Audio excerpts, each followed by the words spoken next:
want to talk about widgets and their appearance on dashboards in version 5 of the Cherwell Service Management Platform. What you're seeing here is the standard out-of-the-box global IT dashboard, and you can see a lot of the widgets do have some slightly different visuals across the board here.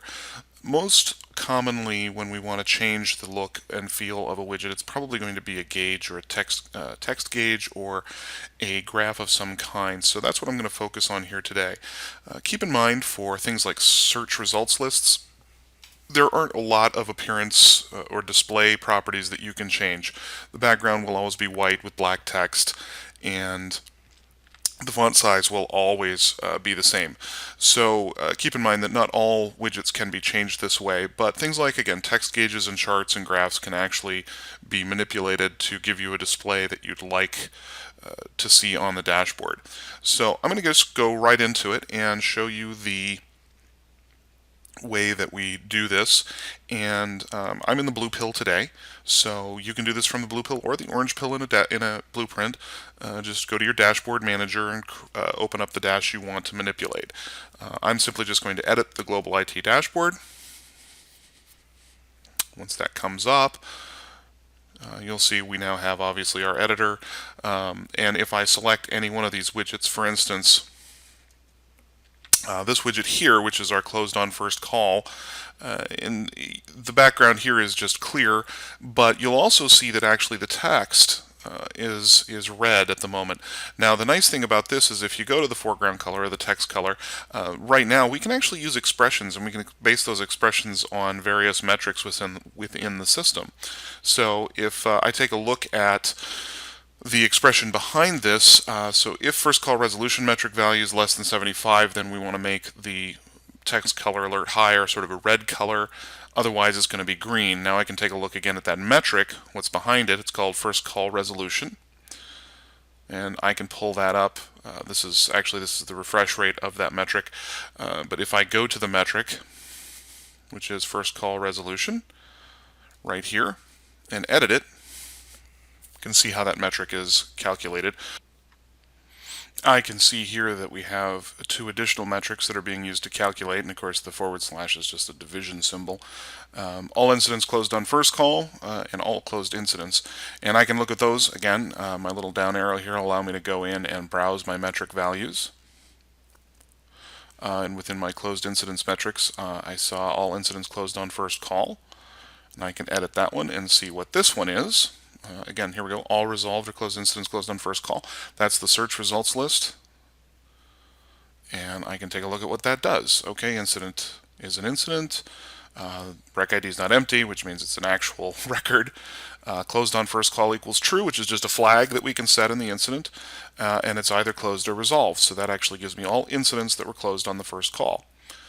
The other piece of this metric is all closed incidents. They are right here, sorry.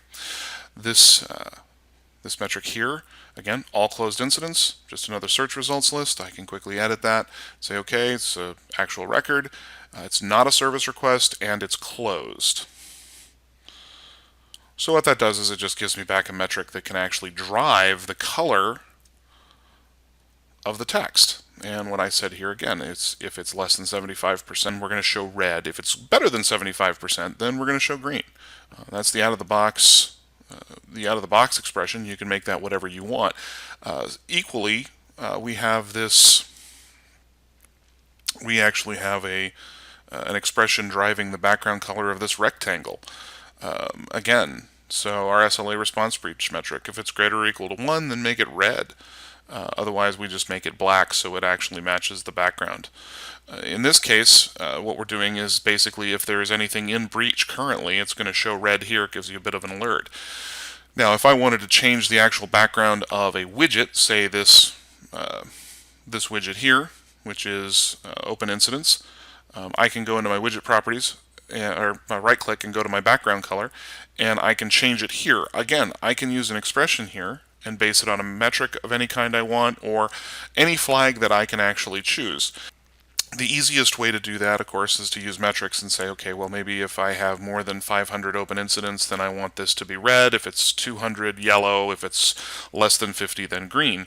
And that, again, gives you a nice visual of what you see.